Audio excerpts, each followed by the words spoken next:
आपल्याबरोबर महाराष्ट्र निर्माण सेनेचे जिल्हा अध्यक्ष सचिन गायकवाड सर आहेत. सर, दापोलीमध्ये रामलीला प्रतिष्ठान हा उत्सव मोठ्या उत्साहात साजरा होत आहे, तर आपण आपली प्रतिक्रिया काय द्या?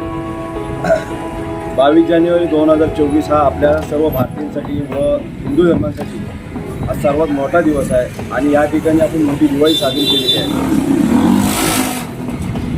प्रभू रामचंद्र प्राणप्रतिष्ठापना आज 12:30 वाजता या अयोध्येमध्ये स्थापन झाली आहे आणि त्याचा आनंदोत्सव आपण या ठिकाणी साजरा केला आहे. आणि या आनंदोत्सव साजरा करताना आपण या ठिकाणी प्रत्येकाला साखरेचा प्रसाद म्हणून आपण या ठिकाणी वाटलेला आहे. तसेच विविध ठिकाणी विविध मंडळं, देवस्थाने, संस्था या दापोली तालुक्यामध्ये, दापोली शहरामध्ये मोठ्या प्रमाणात उत्सव साजरा करत आहेत. आज हा उत्सव देशात नव्हे तर जगभरात साजरा केला जातो आहे, त्याचा सार्थ अभिमान आहे.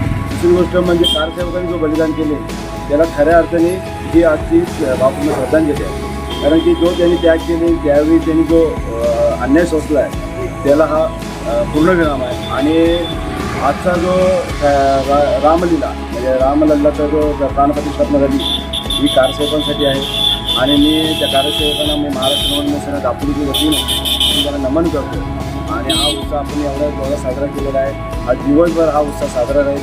हा दिवसभर प्रत्येकाच्या घरात दिवाळी साजरी होईल.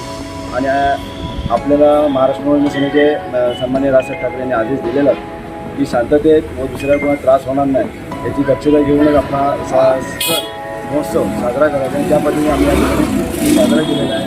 आणि मी सर्व दापोलीकरांना, हिंदू बांधवांना, राम भक्तांना प्रभू रामचंद्राच्या प्राणप्रतिष्ठानच्या व भव्य राम मंदिर उद्घाटनाच्या हार्दिक शुभेच्छा देतो. जय श्रीराम.